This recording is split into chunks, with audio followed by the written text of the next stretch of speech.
हम मामा का गम एक ही सूरत में खत्म कर सकते हैं, उन्हें पोते की खुशी देकर। क्या पता ये भी आपके दुश्मनों से मिल गया हो। मुझे एतमाद है इस पर, शक करने की जरूरत नहीं है। पर मुझे एतमाद नहीं। मैंने तुम्हें ये बताने के लिए फोन किया है कि मैं तुम्हारे नाम से अपना नाम अलग करने वाला हूँ।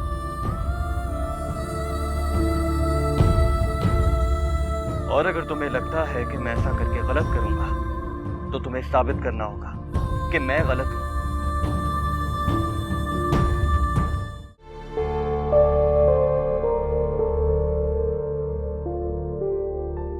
राफे, आपने पुलिस को इन्फॉर्म किया? नहीं। पर क्यों? आप अच्छी तरह जानते हैं कि ईमान की जान को खतरा हो सकता है। Relax please.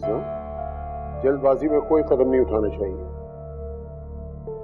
हम सब जानते हैं कि इंस्पेक्टर कबीर ईमान की तलाश में है। पता करना चाहिए कि पुलिस इन्वॉल्व करने से पहले सबसे पहले ईमान को गायब करें। ईमान को? लेकिन कहाँ? ईमान बेटा, आप मेरे घर चले, वहां जा पीजिए। हाँ ईमान बिल्कुल सही कह रहे हैं, ये यही सही रहेगा। पुलिस को इन्वॉल्व करना जरूरी नहीं है। क्यों? तो क्या पुलिस के सब काम हम करेंगे? कम ऑन ईमान, देखो तुम खुद को जितना खतरनाक समझती हो ना उतनी तुम हो नहीं। ओके? जख्मी शेर भी खुद पर हमला करने वाले को चीर फाड़ कर रख दो। ईमान प्लीज रिलैक्स। मैं तुम्हें कहा है ना कि कोई भी गलत कदम हम लोगों को नुकसान पहुंचा सकता है। मैं यहाँ से नहीं जाऊंगी। तुम अगर यहाँ से नहीं जाओगी तो इंस्पेक्टर कबीर को इस सारे मामलात में इन्वॉल्व करना नामुमकिन है। क्या कहेंगे आप पुलिस से? कौन था वो शख्स और क्यों आया यहाँ पर? रिलैक्स, वो सब मैं देख लूंगा। इस वक्त तुम्हारी सिक्योरिटी बहुत जरूरी है। ईमान से मत करो, प्लीज मान जाओ।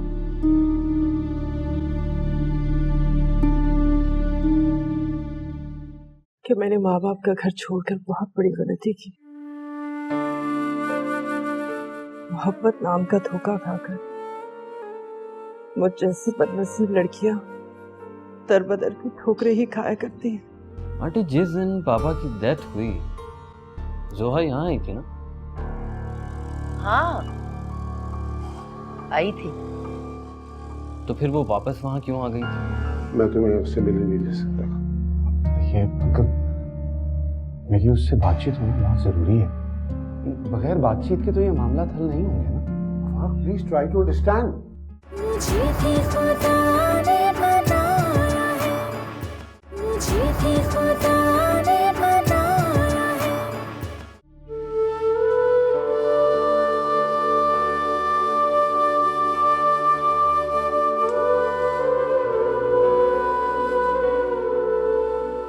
आप सब लोग यही समझते हैं कि डैड की डेथ एक नेचुरल डेथ है, लेकिन मैं इसे नहीं मानती। डैड उस रात घर पर थे और घर पर उनके साथ सिर्फ जोहा, और जोहा उस दिन आप लोग के साथ शादी पर क्यों नहीं गई थी? और अगर वो जानबूझकर नहीं गई थी तो फिर उसका घर पर रुकने का आखिर मकसद क्या था?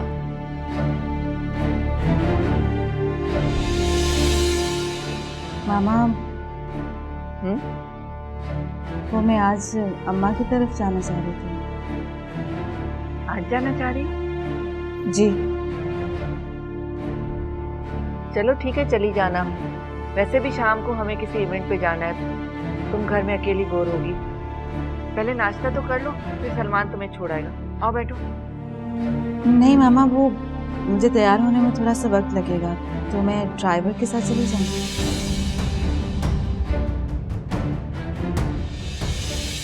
अरे जोहा, जोहा तुम? जी मामा, वो अम्मा को अचानक हैदराबाद जाना पड़ गया, तो मैं वहाँ क्या करती, मैं वापस आ गई। चलो अच्छा किया जो तुम वापस आ गई। अगर थोड़ी देर पहले आ जाती ना तो तुम भी हमारे साथ चली चलती। अरे तुम ऐसा क्यों नहीं करती कि तैयार हो जाओ, हम तुम्हारे लिए इंतजार कर लेंगे। नहीं मामा, आपको तो मेरी कंडीशन का पता है ना, मैं घर में आराम करती हूँ। अच्छा ठीक है, तुम घर पर ही आराम करो, इजी हो जाओ, कपड़े वपड़े चेंज कर लो, खाना फ्रिज में रखा हुआ है और वहाँ भी घर पर ही है, ठीक है? आराम से खाना खा लेना। जी मैम। डैड को निशाना बनाया गया, जोहा ने जान ली है उनकी, और ये सब उसने इसलिए किया क्योंकि डैड उसकी हकीकत जान चुके थे।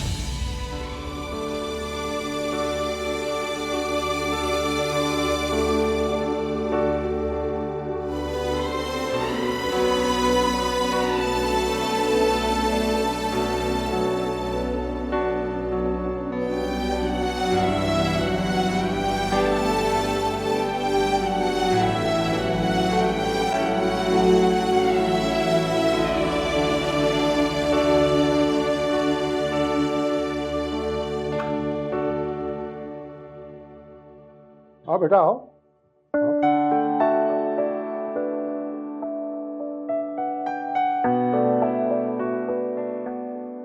क्या देख रही हो? इसे अपना ही घर समझो। आओ आओ, कम कम। शाबाश, आओ।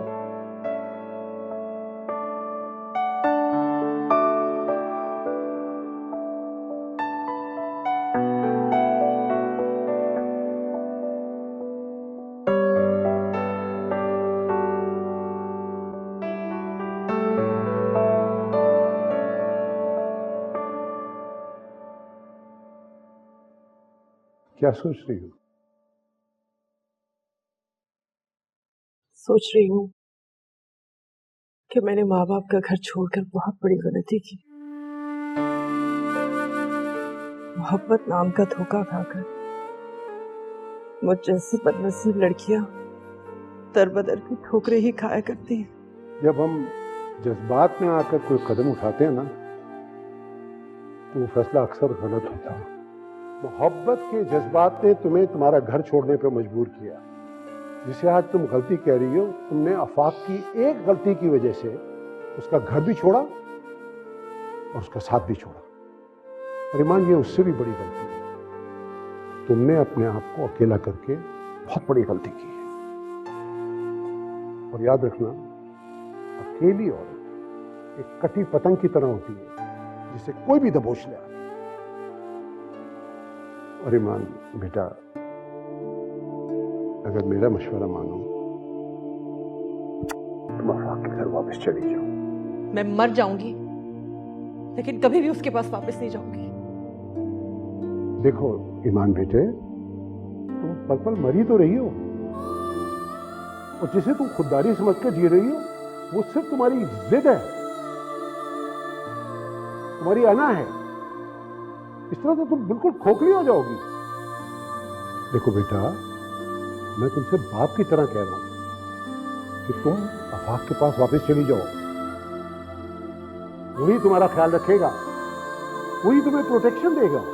मैंने कहा ना, मैं अकेली जीऊंगी और अकेली मरूंगी। और अगर आपने फिर भी इसरार किया ना, तो मैं यहां से भी चली जाऊंगी।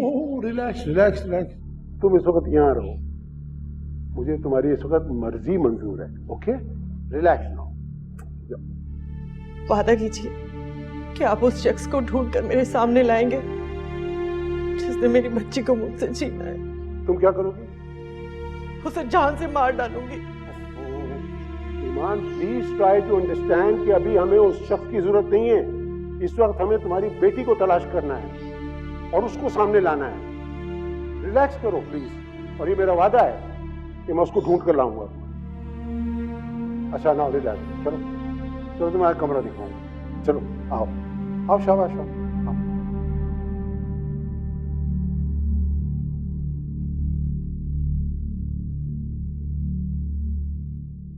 आइए आइए इंस्पेक्टर साहब। फाल्गुन जी, तशरीफ रखिए। जी बताइए, क्या प्रॉब्लम है आपको? राफे, तुम बताओ। हाँ इंस्पेक्टर साहब, वो बात असल में ये है कि ईमान ने मुझे कॉल किया। वो बता रही थी कि कोई शख्स उसे ढूंढ रहा है, यहाँ तक कि वो उसके ठिकाने तक भी पहुंच गया। उसने ये भी बताया कि ये वही शख्स है जिसने उसकी बच्ची को हॉस्पिटल से किडनैप करवाया था। ठीक, मैं क्या कर सकता हूँ? आप प्लीज उस शख्स को ढूंढ निकालिए, वो ईमान के लिए खतरा बन सकता है। जाहिर है, जिस तरह आप बता रहे हैं उस तरह तो यही लगता है कि ईमान की जान को खतरा है, मगर मैं उस शख्स को किस तरह तलाश कर सकूंगा, क्योंकि मैं तो ये भी नहीं जानता कि ईमान कहाँ है। ईमान का पता होगा तो उसका पीछा करने वाले को मैं तलाश कर सकूंगा। दरअसल इंस्पेक्टर साहब, हमारे घर भी एक आदमी आया था और वो गेट कीपर से पता कर रहा था कि इस घर में कितने लोग रहते हैं। मैंने उसे देखा था और मुझे यकीन है कि वही शख्स है जो ईमान का पीछा कर रहा है, और वो यहाँ भी ईमान को ढूंढने ही आया था। कहना क्या चाहती हैं आप? देखिए इंस्पेक्टर साहब, जुनैरा ये कह रही है कि आप उसे ढूंढ के इसके सामने लेकर आए तो ये उसकी शनाख्त कर सकती है, पहचान लेगी उसे। और इंस्पेक्टर साहब, इससे दो फायदे हो सकते हैं। एक तो ये कि ईमान भी महफूज रहेगी और फिर हमें हमारी बच्ची का भी पता चल जाएगा। आप लोग मुझे हवा में तीर चलाने के लिए कह रहे हैं।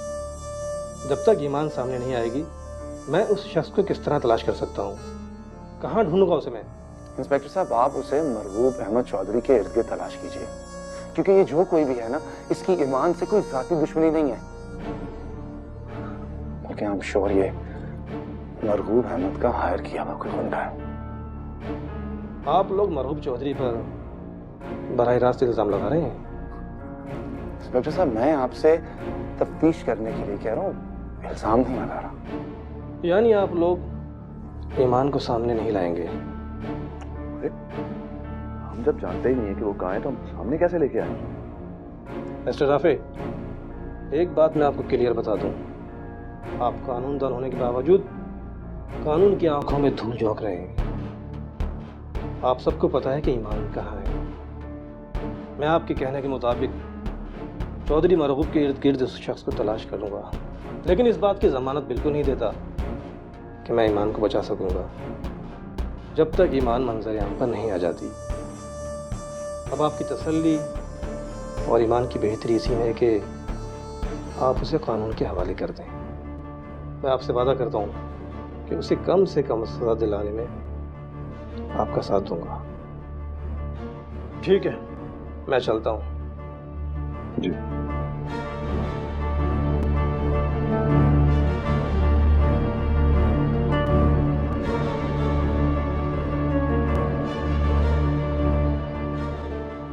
आई आई।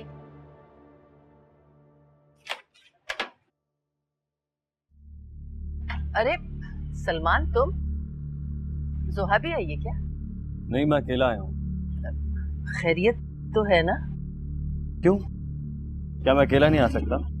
नहीं नहीं, क्यों नहीं आ सकते? आओ अंदर आओ ना, आओ अंदर बैठो।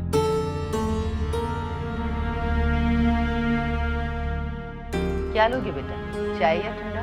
नहीं आंटी, किसी चीज की जरूरत नहीं है। अरे नहीं, कुछ तो लोगे ना?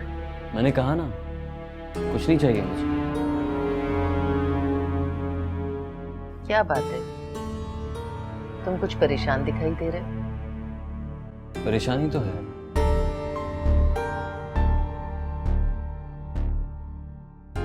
डैड की डेथ के बाद सब कुछ बिखरा बिखरा सा हो गया है। अम्मी भी हर वक्त रोती रहती हैं। ठीक कह रहे हो, जब घर का बड़ा चला जाए तो पीछे रह जाने वालों का यही हाल हो जाता है। अच्छा, अब तो कुछ खा पी लो। आंटी, जिस दिन पापा की डेथ हुई जोहा यहाँ आई थी ना? हाँ, आई थी। तो फिर वो वापस वहां क्यों आ गई थी? वो मुझे अचानक हैदराबाद जाना पड़ गया था, जरूरी काम था। वो मेरी सास की तबीयत बहुत खराब थी, इसलिए। अच्छा, अब तो कुछ खाओगे पियोगे ना? मैं लेके आती हूँ।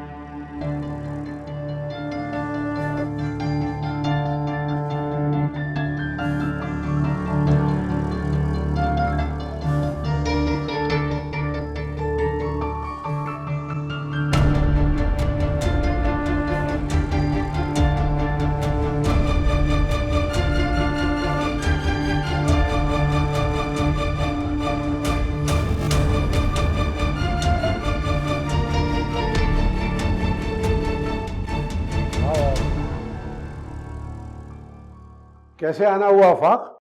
वो मैं एक्चुअली ईमान से मिलने आया। आई एम सॉरी, मैं तुम्हें उससे मिलने नहीं दे सकता। ये अंकल, मेरी उससे बातचीत होना बहुत जरूरी है। बगैर बातचीत के तो ये मामला हल नहीं होंगे ना। Please try to understand. वो बहुत अपसेट है। मैंने उससे बात करने की कोशिश की। she's just not ready to accept anything at all. Please please एक बार मुझे उससे मिलने दें प्लीज। ऑल राइट,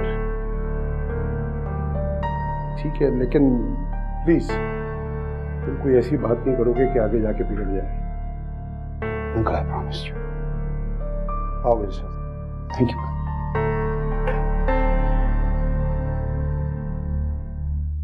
आओ बैठो। Thank you uncle.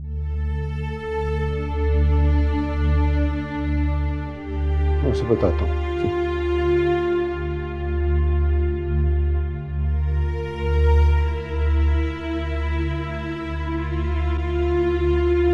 तुम्हारी वजह से मैं अपनी जमीनें बेचने पर मजबूर हो गया हूं नसीरुद्दीन। इसका खमियाजा हर सूरत तुम्हें अपनी मौत से देना होगा। तुम्हारे बगैर मर जाऊंगा तो? तुम मर जाओ, और अगर मर भी गए तो मुझे कोई फर्क नहीं पड़ता।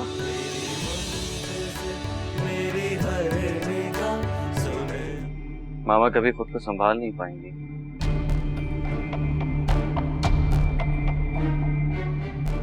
अब मामा की फिक्र क्यों करते हैं? मैं हूं ना उनका ख्याल रखने के लिए। मुझे भी खुदा ने बनाया है, मुझे भी खुदा ने बनाया है।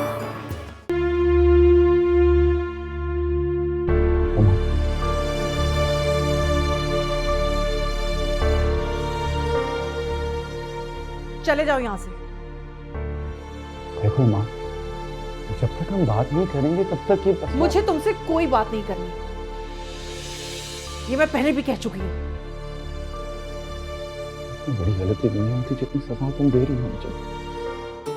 हाँ, बहुत मामूली सी गलती थी। तलाक दी थी तुमने मुझे। बात एक तलाक दी थी सर। एक तलाक लेने का मतलब क्या लेते हो तुम? जब नफरत करने को दिल चाहा तो एक तलाक दे दी, और जब अपनी गलती का एहसास हुआ तो हक जताने आ गए। एक तलाक सिर्फ इसलिए दी थी कि मैं मजीद सुनने को तैयार नहीं थी। अगर मजीद सुनने को तैयार नहीं थी तो मैं माफ क्यों नहीं कर देती? इसलिए आफाक कि मुझे तुम्हारी मोहब्बत चाहिए थी, जिसके लिए मैं अपना सब कुछ छोड़ छाड़ कर आ गई थी। मगर जब एहसास हुआ कि वो मोहब्बत ही नहीं रही तो किस लिए माफ करूं, किस लिए अपनाऊं तुम्हें? ईमान, वो सब गुस्से में कहा था मैंने। इस बात की क्या जमानत है कि तुम फिर गुस्से में तलाक नहीं दोगे? ऐसा नहीं होगा, ऐसा कभी भी नहीं होगा। सब तो उन हालात की वजह से था। देखो अर्जुमन भी तो अभी तक मेरे साथ ही रह रही है ना उस घर में। अर्जुमन तुम्हारी बीवी की हैसियत से नहीं रह रही उस घर में। वो तो एक बेजुबान कनीज की तरह है जो तुम्हारे और तुम्हारे बाप के जुल्म सह रही है। ईमान प्लीज, देखो हम अब्बा जान के असर में नहीं हैं। और मैं तुम्हारे असर में नहीं हूं। प्लीज माफ कर दो। तुम यहां से जा रहे हो या नहीं? प्लीज प्लीज एक बार माफ कर दो मुझे। ईमान, ये सब क्या हो रहा है? ईमान, समझने की कोशिश करो। हमें तो हमें मिलके हमारी बच्ची को भी ढूंढना। हमारी नहीं, मेरी, सिर्फ मेरी बच्ची समेत ही तुमने मुझे धुतकारा था। यार कहा ना, गलती थी वो, प्लीज।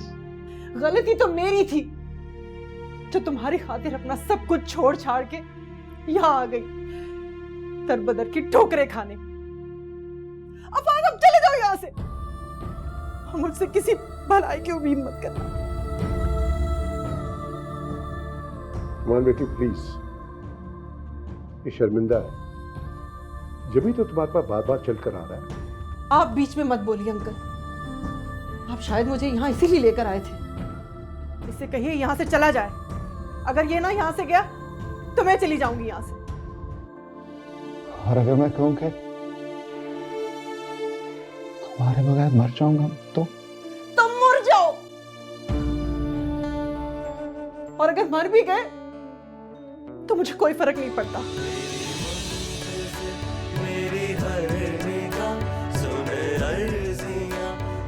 चले जाओ यहाँ से। मेरा हाल हुआ बेहाल है, मेरी हर खुशी पामाल है, कर कर गुजर कर हुई खता, तेरी मुंतज़िर मेरी हर निगाह, सुन अर्ज़ियाँ मेरे खुदा।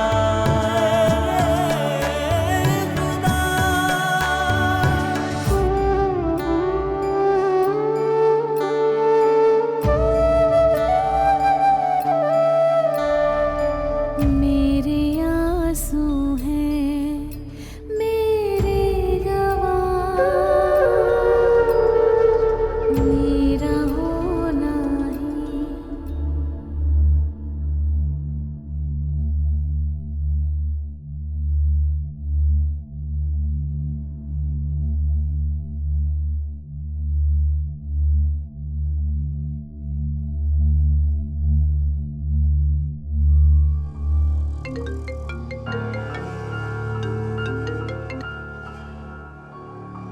जी अम्मा, वो सलमान आया था।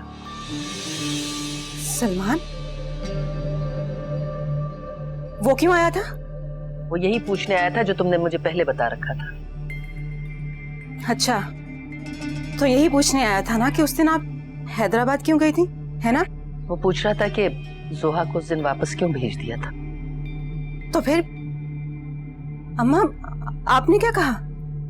मैंने यही कहा कि मुझे जरूरी काम था तो मैं हैदराबाद चली गई थी। फिर क्या? मैंने बताया कि मेरी सास की तबीयत खराब थी, मैं उनकी तबीयत पूछने गई थी। और तो कुछ नहीं पूछ रहा था ना? और कुछ नहीं पूछा, लेकिन तुम तो मुझे बताओ कि बात क्या है आखिर। अम्मा बता दूंगी, टाइम आने पर बता दूंगी, आप मुझे तंग ना करें। वो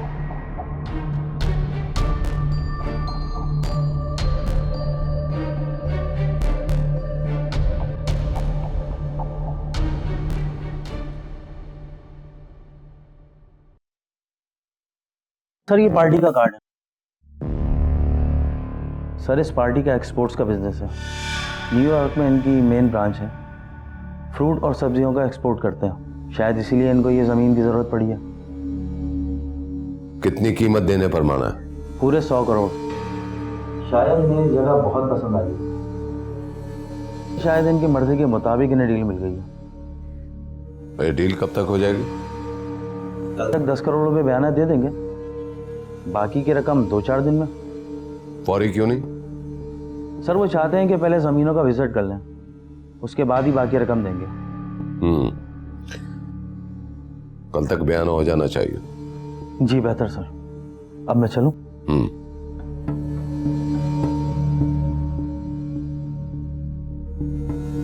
तुम्हारी वजह से मैं अपनी जमीनें बेचने पर मजबूर हो गया हूं नसीरुद्दीन। इसका खमियाजा हर सूरत तुम्हें अपनी मौत से देना होगा।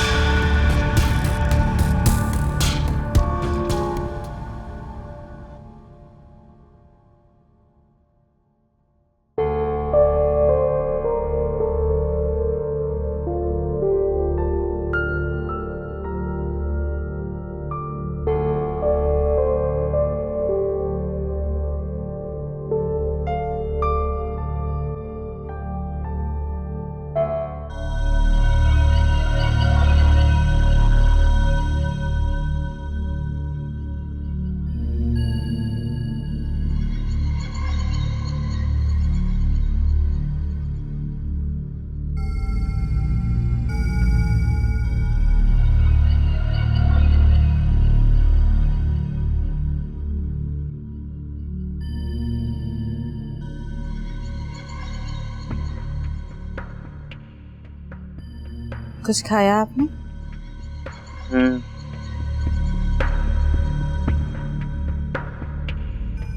कब तक अपने आप को संभाल नहीं पाएंगे? जाने वालों का दुख तो बहुत होता है, पर जीने वालों को तो जीना पड़ता है ना।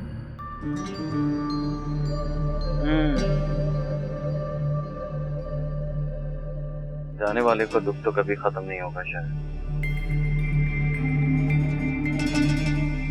हाँ, मगर बस एक चीज की फिक्र है, मामा कभी खुद को संभाल नहीं पाएंगी।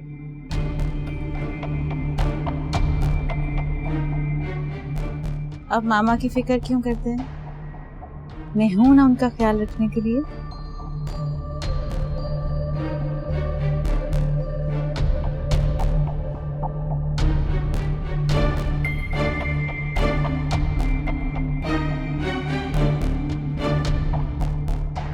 ऐसे क्या देख रहे हैं? मैं सोच रहा हूँ कि मामा को कुछ दिन के लिए इस्लामाबाद भेज दूं, मामू के पास। दिल बहल जाएगा उनका। हाँ ठीक है। एक कप चाय मिलेगी? जी।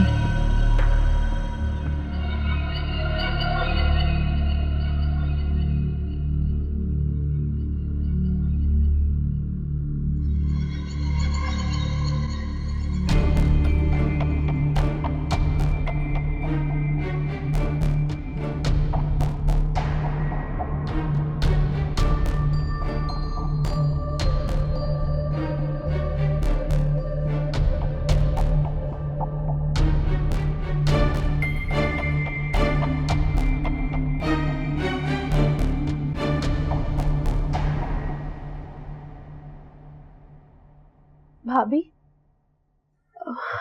वो आफाक भाई ने कुछ बताया आपको? मेरा मतलब है, आफाक भाई ने बात कर ली सलमान से? कह रही थी कि आज बात करेंगे।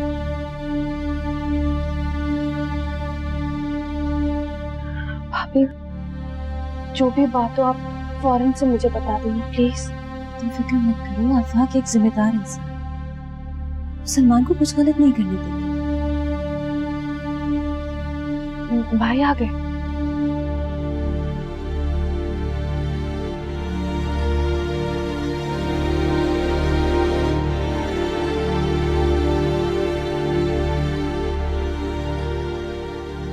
और अगर मैं कहूँ कि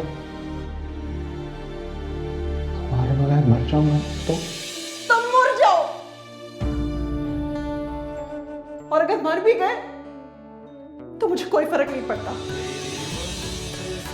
मेरी हर निगाह सुने अर्जियां मेरे खुदा, मेरा हाल हुआ बेहाल है, मेरी हर खुशी पामाल है, कर कर गुजर कर हुई खता तेरी मुंतज़िर, मेरी हर निगाह सुने अर्जियां मेरे खुदा।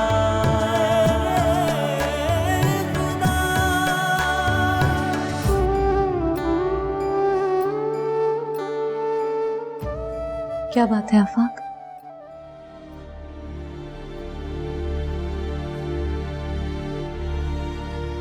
आफाक भाई,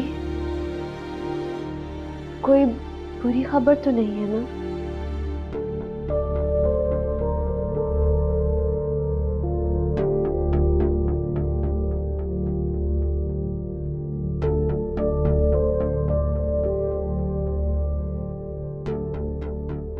भाभी, आप खुद से पूछे भाई से, मुझे जल्दी बताएगा, मैं कमरे में इंतजार करूँ आपका।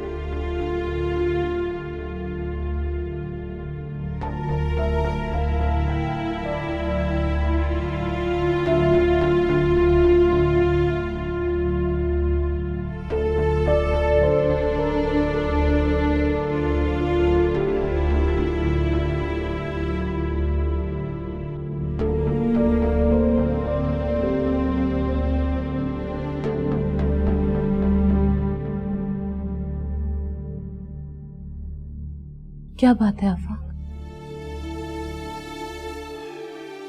सब ठीक तो है ना? कुछ बोल क्यों नहीं रहे आप? क्यों रोए जा रहे हैं? मैंने कभी आपको ऐसे रोते हुए नहीं देखा। मुझे बताइए तो क्या बात है? प्लीज कुछ बोले, मेरा दिल बैठे जा रहा है। क्या हुआ है? थक गया हूं गया, थक गया हूं। क्यों?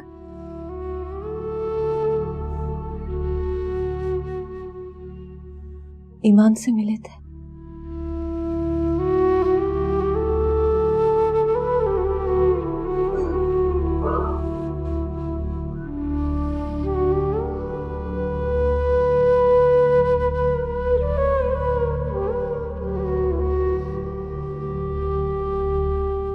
मामा मैं चाहता हूँ कि आप इस्लामाबाद चली जाएं थोड़े दिन के लिए। तुमने ये कैसे सोच लिया कि मैं ये घर छोड़कर इस्लामाबाद चली जाऊंगी? मैंने कहा ना, कल सुबह तुम्हें तुम्हारी अम्मी के घर छोड़ दूंगा।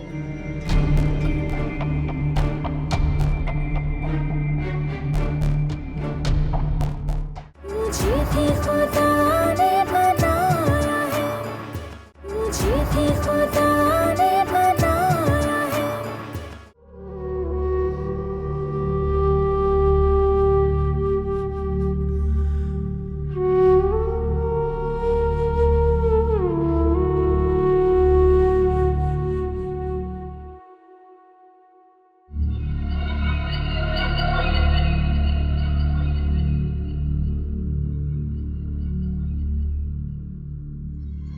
मामू का फोन आया था, इंग्लैंड से वापस आ गए। वो तो फौरन आने के लिए कह रहे थे, लेकिन मैंने रोक दिया उन्हें। मामा मैं चाहता हूँ कि आप इस्लामाबाद चली जाएं थोड़े दिन के लिए। तुमने ये कैसे सोच लिया कि मैं ये घर छोड़कर इस्लामाबाद चली जाऊंगी? इस घर में तुम्हारी डैड की यादें हैं। मैं इन यादों को छोड़कर अकेला नहीं जा सकती। डैड की यादों से जुड़े रहने के लिए हमें इस घर में रहने की जरूरत नहीं है। उन्हें कभी नहीं भुला सकते, ना आप और ना मैं। इस्लामाबाद चली जाएंगी तो बहुत से दिलासे मिलेंगे, और ये दिलासे गम हल्का करने के लिए बहुत जरूरी होते हैं। तुम कुछ भी कह लो, लेकिन मैं इस गम से जुड़ी रहना चाहती हूँ। मैं इस गम से अलग नहीं होना चाहती। मामा मैं जानता हूँ कि ये गम हम दोनों के लिए बहुत बड़ा है, लेकिन मैं चाहता हूँ कि आप इस गम से बाहर आएं, मेरे लिए। कल सुबह हम इस्लामाबाद जा रहे हैं। प्लीज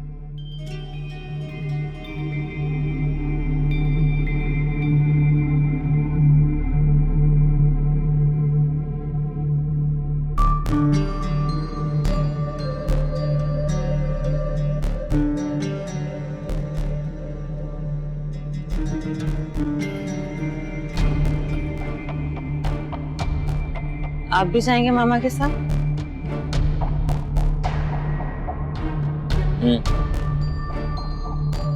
कितने दिन के लिए? 2-3 दिन बाद वापस आ जाऊंगा। कल सुबह तुम्हें तुम्हारी अम्मी के घर छोड़ दूंगा। नहीं, मुझे कहीं नहीं जाना। क्यों? अकेली रहोगी? मैं अकेली रह लूंगी। लेकिन मैं नहीं चाहता कि तुम अकेली रहो। क्यों? ये मेरा घर है, यहाँ पर नौकर है, और मैं अपनी जरूरियात खुद देख सकती हूँ। मैंने कहा ना, कल सुबह तुम्हें तुम्हारी अम्मी के घर छोड़ दूंगा।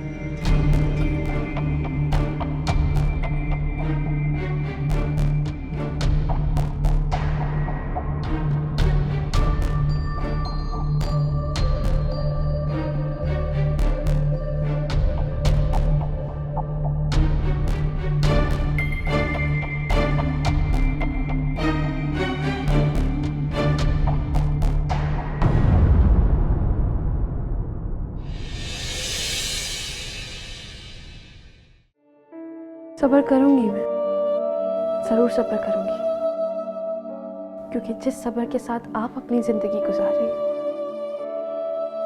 मेरे लिए एक मिसाल है।